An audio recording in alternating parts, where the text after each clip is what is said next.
Chicago is built on a prairie. The skyscrapers downtown tower over a completely flat landscape, which made it all the more remarkable when John Christopher's giant illegal dumps began to rise out of nowhere, casting their long shadows over North Lawndale and the homes of Gladys Woodson and Jacqueline Rodney. It was about 2 stories high. At least 2 stories, right? So the dump was as tall as all of these houses around us. Right, yes. That's so big. And he didn't water it down. The dust was all over the neighborhood, everywhere. I don't care how much you clean, I still can write my name on because I have glass table. I still can write my name in the table.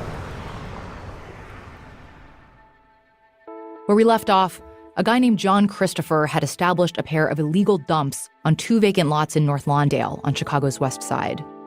One down the street from Miss Woodson and Miss Rodney, and an even bigger one just a few blocks away, across the street from an elementary school. And not only was John Christopher dumping truckload after truckload of gravel and bricks and rusted bits of metal, he was also operating a rock crusher, a giant piece of machinery that pulverizes concrete into gravel. Whenever he operated the crusher, we all knew because our buildings would be shaking and you could hear the mortar falling. You could hear the mortar falling through the walls. It sounded like the houses were about to cave in. So you can hear the rock crusher 2 blocks away. Oh, because it was shaking the ground. Not only could we hear it, but it was shaking our houses. Our mortar was falling out of the buildings to the point where we could see outside from inside the house. Ms. Rodney and Ms. Woodson and their neighbors in North Lawndale had confronted John Christopher, the dumper, and were determined to take him to court. They got the city of Chicago on their side and sued John Christopher. That was in June of 1990. He said, I'll do what I want, when I want, and how I want, and I'll stay there as long as I want to. We said, no, you won't. Well, you definitely not going to stay here. Except he would, for longer than anyone could have predicted. I'm Robin Amer, and from USA Today, this is The City.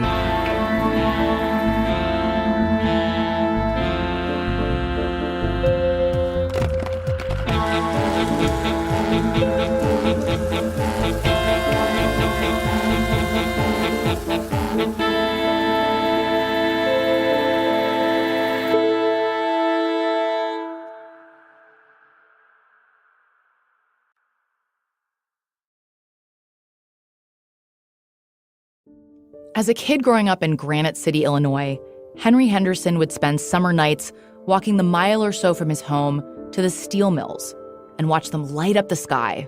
We'd go out in the night when it was really dark and watch them pour the slag, and it would turn the sky into brightness because of the intensity of the heat involved in that. Henry grew up around steel. Generations of his family had worked in and around the mills. My great-grandfather came from South Wales, from huge mining district, and he was, at the blast furnace, and he was a worker. And he'd come out every day to see if a flag was flying at the mill, to see if they were hiring. But moving from mining to steel was in some ways moving from a life that was almost indistinguishable from a Roman serf into part of the modern economy. Henry saw how vital the mills were to his family, but also the pollution they spewed into his town. The toxic metals dumped in nearby waterways, the deep black smoke pouring out of the smokestacks. And he wasn't alone in thinking this was a problem.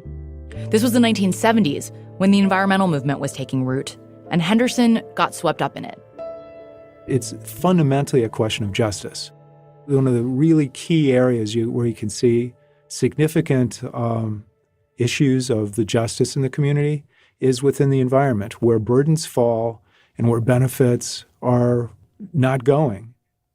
Henry went to law school, moved to Chicago, and went to work for the Illinois Attorney General on a task force dealing with hazardous waste. We had a huge number of issues that went directly to questions of equity, justice, quality of life, health and safety, And this was an opportunity to really get into actually solving problems and using the law as a way to solve problems.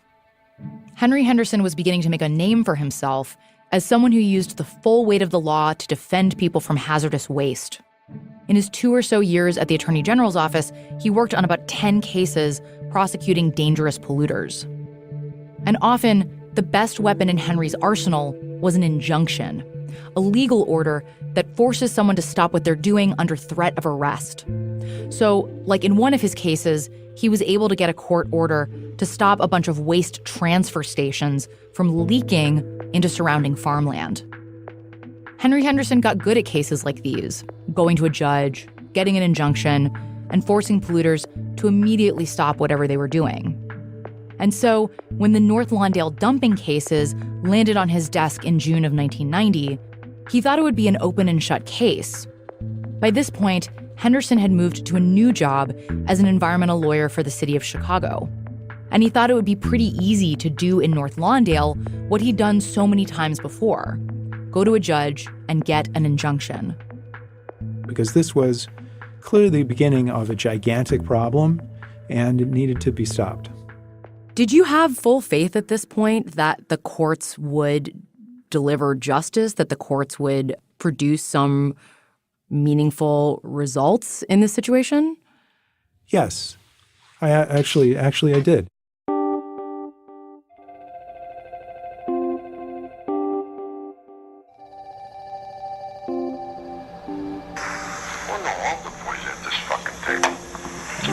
There's a fucking altar boys at this table. I started a can of worms in the city. That could haunt you for years to come. That's how Jesse won the election. We don't have audio of the legal proceedings against John Christopher.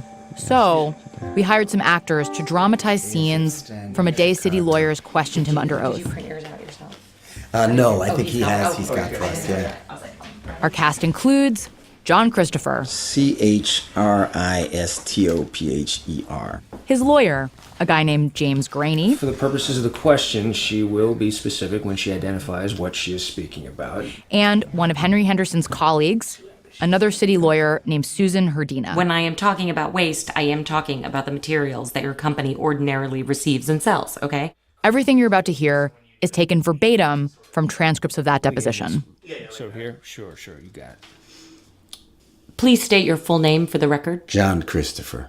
Spell the last name. CHRISTOPHER. Mr. Christopher, we have met before. Let me formally introduce myself. My name is Susan Herdina, and I represent the city of Chicago in connection with the lawsuit that has been brought against you, your company, Chris John, and various other defendants. Yes, John Christopher named his company Chris John. Are you aware of any complaints that waste material from the Kildare site has been disposed of on the public sidewalk surrounding the Kildare site? What do you mean by waste? Well, I'm using that term to describe items that your company deals with. Either concrete, debris, dirt, clay, asphalt, any of those materials? We will object to the use of the term waste when referring to those items.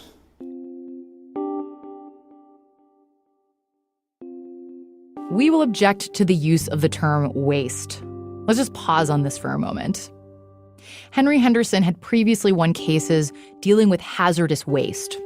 According to federal law, hazardous has a very specific definition. For waste to be considered hazardous, it has to be highly flammable or reactive or toxic, stuff like that. Henderson knew this case would be different because a pile of crushed up rocks is not the same thing as some glow-in-the-dark sludge. In the strictest legal sense, this waste was not hazardous. But he never expected his team to have to debate whether, in the eyes of the law, these dumps were, in fact, waste. What do you mean by waste? In a kind of shrewd and tactical move, John Christopher and his lawyer argued that this stuff wasn't waste at all. We will object to the use of the term waste when referring to those items. For the purposes of this deposition, when I am talking about waste, I am talking about the materials that your company ordinarily receives and sells, okay? So we are talking about concrete, rebar, asphalt, clay, stone, things of that nature. Not for something that is not waste. Okay. No, I don't want to get into... Just relax, John. For the purpose of the question, she will be specific when she identifies what she is speaking about. You are just not to answer questions when she uses the term waste, unless she specifies. I don't handle waste, okay? And I know I am getting brought into a suit because of waste, because the city defining dirt, asphalt, and broken concrete as waste. I know that, but that is not waste. And that is not an issue to go over at this point. You know, I don't handle waste. It is your contention that you handle material. Is that correct? Material. Material. John Christopher argued that he wasn't dumping waste, but recycling material. Under city law, anything that could be recycled was not considered waste. And in a legal brief, John Christopher's lawyer argued that the materials at the site weren't waste because they were being recycled. Remember, John Christopher said that he was operating a rock crusher to pulverize all of that waste material, whatever it was, and recycle it back into gravel. Of course, the problem with that argument was that only a very small percentage of the stuff he was bringing to the lots was being recycled. Much of it was just left there. The main judge in this case, Lester Foreman, died in 2003, so we weren't able to ask him what he thought about these arguments. But Henry Henderson says the judges, that's both Judge Foreman and the judge who initially presided over the case, took these arguments seriously enough to consider that John Christopher could be in the right. This was clearly the case here, where you could say, look, there is a value to this concrete. There's embedded value in all kinds of things that can be treated as waste. That's actually the genius of the recycling movement, is looking at embedded value in things that are treated as waste but actually have a reuse possibility.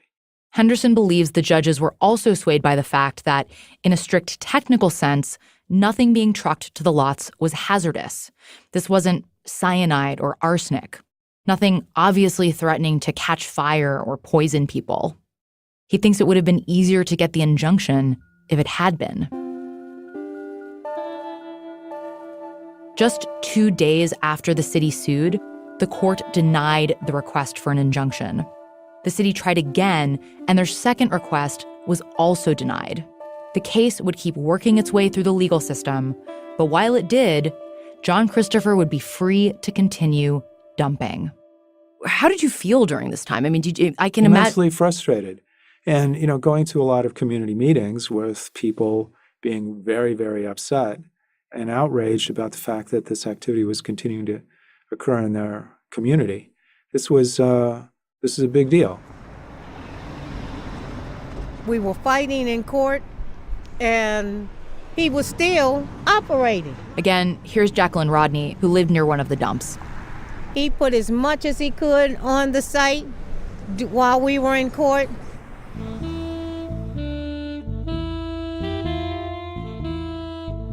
"10 months after John Christopher first showed up in North Lawndale, the dumps had almost doubled in height. And the neighborhood was about to find out just how destructive this non-hazardous material could be. That's after the break.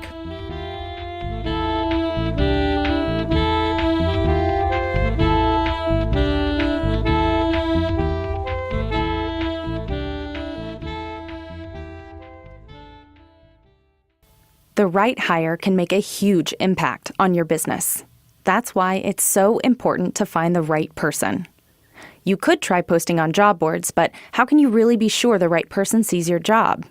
Instead, find the person who will help you grow your business with LinkedIn. People go to LinkedIn every day to grow professionally and discover job opportunities. And it's the world's largest professional network. 70% of the U.S. workforce is already there. LinkedIn Jobs matches people to your role based on who they really are, their skills, interests, and even how open they are to new opportunities. This way, your job gets seen by more of the right people. Most LinkedIn members haven't recently visited the top job boards, but 9 out of 10 members are open to new opportunities. So you can only reach them on LinkedIn. That's why a new hire is made every 10 seconds using LinkedIn. And businesses rate LinkedIn 40% higher than job boards at delivering quality candidates. Hurry to linkedin.com/thecity and get $50 off your first job post. That's linkedin.com/thecity to get $50 off your first job post. linkedin.com/thecity. Terms and conditions apply. I feel like I've spent a lot of my life in the market for new socks, mostly because the pairs I've bought in the past won't stay up, or they're too tight or too thin. It's a never-ending struggle. And I walk a lot, so I need good socks. If you can relate to this, I've got one word that is going to solve all of these problems for you: Bombas. Bombas socks are the most comfortable, quality-made socks on the market. I've got several pairs of their ankle socks and their no-show socks, both the lightweight and cushioned versions. They are so comfortable. They wash well. I actually look forward to putting these socks on every day. And for every pair you buy, Bombas donates a pair to someone in need. Want your own? As a listener of The City, you can save 20% by visiting bombas.com/thecity. That's BOMBAS.com/thecity and entering the offer code THECITY, THECITY, in the checkout code space. Bombas.com/thecity, offer code THECITY. Undeterred by the lawsuit, John Christopher kept dumping. And every day, the prairie wind would blow through the piles of debris and cover North Lawndale in a layer of thick, gray dust. When the dust would fly, if you had lip gloss on it, your lip gloss would be full of dirt. I mean, you could taste it on your lips and your mouth. This is Michelle Ashford. In 1990, she was 19 years old, and she lived just a few houses south of the larger dump.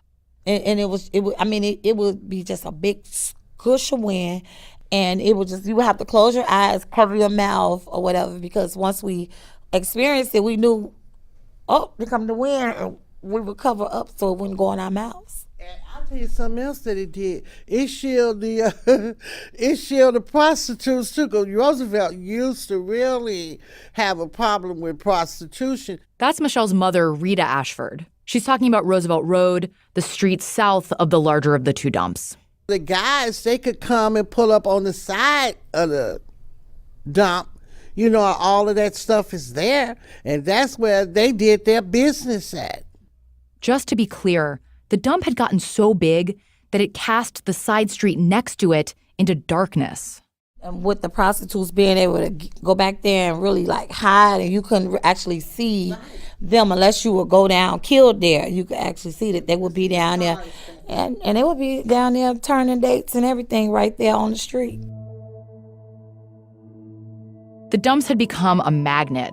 That's actually a term of art in environmental circles. They were a magnet in that they attracted other illegal and unsavory stuff. The rats, I didn't know that rats actually took the cement like that. What do you mean? They lived on it. Girl, if it wasn't 100 rats, it wasn't one. And people were fighting those rats. They were getting in homes. Everybody was talking about, Miss House was talking about how they were digging and tunneling under her house. Everybody was dealing with the rats. You could sit on Millie's porch and look at the rats running on the rocks. Running back and forth across Roosevelt. Sure. How many got hit by cars in the middle of that street? The Ashfords can laugh about a lot of this now, despite how serious it all was. But the dumps also began to affect their family in ways they couldn't laugh off. Our homes were caked with that dust. That dust was horrible because we didn't have air conditioning. So we put those fans in the windows. The fan would draw in the dust as well. So it's sucking in the dust. That dust was something, I'm going to tell you. Ms. Ashford's daughter, Sharina, had just given birth to a baby girl, Katrina. And when she was just a month old, she started to get sick. Here's Sharina. First, she just had coughing. She had a real bad cough, and her nose was running. Then her skin was really dark. Sharina took her daughter to a clinic, but she didn't get better. Then to the hospital in North Lawndale. And it still didn't get better. Right. She still had the shortness of the breath, the erratic breathing. Mm-hmm. So I told Sharina, I said, there's something that's not right with that. And you could tell, too, because when you hold her up and listen to her back, you could hear the wheezing. Like a whistle. And so she was panting like that. You could actually hear it. Something like that, almost like a whistle. Finally, they took baby Katrina to the big county hospital. They took her right on in, and then that's when they gave her the first treatment, and he told me her lungs was congested and stuff. And they told me she had asthma. She was bronchial asthma, that's what they called it. The Ashfords now faced a horrible kind of new normal. Back and forth in the hospital almost every day. Almost every day. Yeah. In a month's time, we probably was in the hospital 25 days out of the month. Doctors prescribed the baby a drug called prednisone and kept her on it for years. It's a powerful steroid with potentially powerful side effects. Her face was just like so huge. My dad used to call her two-time because she was so huge from the prednisone, taking it, trying to treat the asthma. Oh my God. We couldn't carry her. We had to move her around in the stroller. She was so heavy. She had grew up so, big and stuff. Yeah. Her face was big as mine. The Ashfords are convinced that the dust caused the baby's asthma. But proving cause and effect between a specific environmental hazard and a specific person's illness is often really difficult. Ms. Ashford and others actually tried in vain to get government agencies to come in and do some kind of survey or study that would provide data on the overall impact of the dumps. What I really wish is that they had sent in a medical team to come in and to check to see if and how that dust had affected them after living around that and breathing in that stuff. So I cannot tell you for certain, yes, these dumps gave this baby asthma. But I can tell you that the Environmental Protection Agency classifies construction debris dust as particulate matter, tiny particles that can be harmful to breathe, especially if you're very young or very old or have other kinds of breathing problems already. And other public health studies done at this time found that rates of asthma in Chicago were twice the national average. Those rates were even higher in some Black neighborhoods, including North Lawndale. And as we were all sitting around talking, Ms. Ashford and her daughters started running through all the other people in their family who had asthma, which seemed to get worse as the dumps got bigger. There was Sharina's other kid, her son Reginald. He had to been about 5 or 6. He got a cold too, and he had that real hard cough. Then there was their nephew, Trayvon. When he was an arm baby, he ended up with asthma. Yeah, she had her own personal machine at home because he had it so much and running back and forth to the hospital so much. Then there were their neighbors, the Dickersons. Billy's son, Daniel has asthma real bad. They lived right up on that dump. And the Wardlows. Debbie was another one that was dealing with that asthma. 2 of them had it. Right. Because they lived right up on it. How could they not?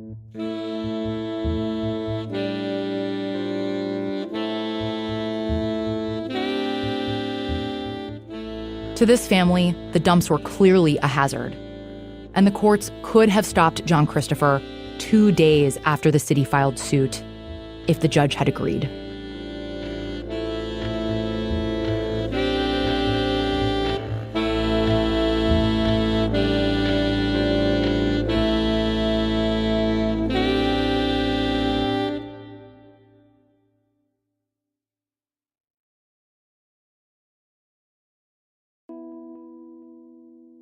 After Henry Henderson, the city lawyer, failed to get an injunction, he realized that if he was going to sway the judge, he'd have to change his tactics.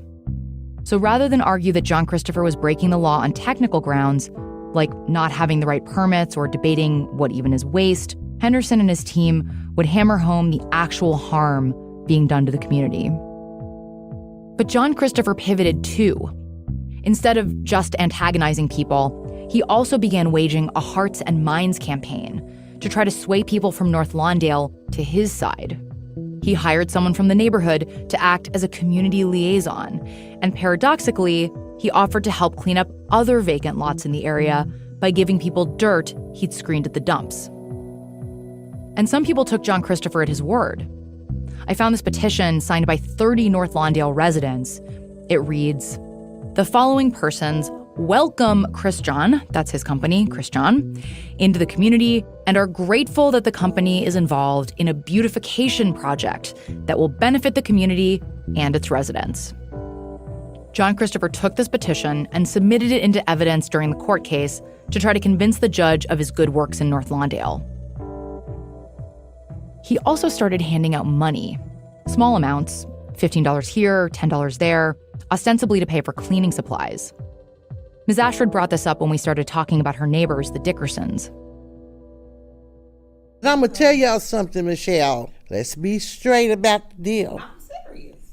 Millie got money from John. Millie is Millie Dickerson, whose apartment was right on the same lot as the larger of the two dumps and whose son had asthma.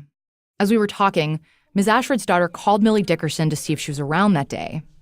And later in the conversation, Ms. Dickerson actually walked into the interview and told us she had taken money from John Christopher. He came over there, he talked to me, and he saw me washing and hanging clothes on the back porch, and then he told me, he said that you don't mind about that, we over here dumping this and dumping, and I'll give you some money to buy you some detergent and for the washing stuff. I told him when he said money, I said, yeah. Now, if he give me my money for to wash my clothes, because that mess was getting all in my house. I had a son, I had asthma, and all of that. My house was terrible.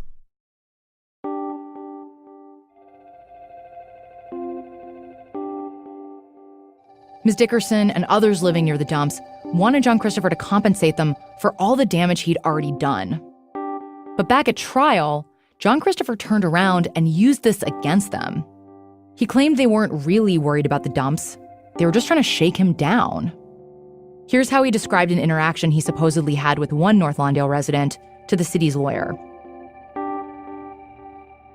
Let's go back to our reenactment. Can you give me an idea how many people complained? 5, 7, 8, not all at once. And can you give me a general idea of the nature of your conversation with these people? You really don't want to know? No, I do want to know. Yeah, well, give me $10. I ain't giving you $10. Oh, yeah, you ain't going to make it off Roosevelt Road. And what was your response to that? We'll see. I'm here.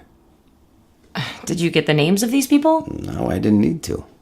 I took care of it myself. How did you take care of it? I just told them it ain't nice to ask Mother Nature for $10.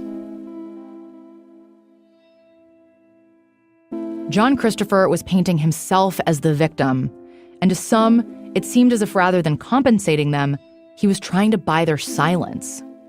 Here's Jacqueline Rodney, who we heard from earlier talking about living next to the rock crusher. When I went into court and they asked me to testify, he asked me, did I want money? John Christopher did. The lawyer, when I was sitting in the deposition, he asked me, well, what is it do you want? Do you want money? What is it that you want from this operation? And I said, I want you to move. I want you to leave my neighborhood because you're destroying it. And he told me, I wish we had you on our team. And I didn't know what that meant. I said, what does that mean? And, they thanked me for being there. I didn't know what that meant. John Christopher had previously cast doubt on the city's legal arguments, and now he'd cast doubt on the residents' motives. So 1 full year after he first showed up, the city's lawsuit was still grinding its way through the court, and the dump across the street from the elementary school had grown into a mountain, almost 6 stories tall. So tall that the piles of concrete slabs towered over the houses next door. And ultimately, this mountain took on a nickname, Mount Henry. How did your dad feel about it being called Mount Henry? He was quite subdued about it, quite sad about it. It was like he couldn't get nothing done about it. It was like he'd been duped, like he had been used to dump that there.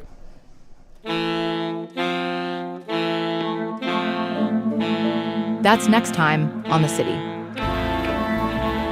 The City is a production of USA Today and is distributed in partnership with Wondery. You can subscribe to the show on Apple Podcasts, Spotify, or wherever you're listening right now. If you like the show, please rate and review us, and be sure to tell your friends about us. Our show is reported and produced by Wilson Sayer, Jenny Casas, and me, Robin Amer. Our editor is Sam Greenspan. Ben Austin is our story consultant. Original music and mixing by Hannes Brown. Jennifer Mudge, Chris Henry Coffey, and David Deblinger starred in our reenactments. Additional production by Taylor Macon, Isabel Cockrell, and Bianca Medius. Chris Davis is our VP for Investigations. Scott Stein is our VP of Product. Our executive producer is Liz Nelson. Maribel Wadsworth is the USA Today Network's president and publisher. Special thanks to Misha Youssef and Danielle Svetkov.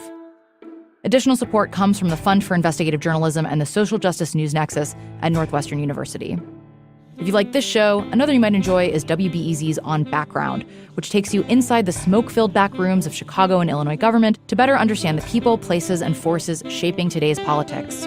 I'm Robin Amer. You can find The City on Facebook and Twitter at The City Pod, and visit our website where you'll find photos of our characters, John Christopher's full deposition, and more. That's thecitypodcast.com.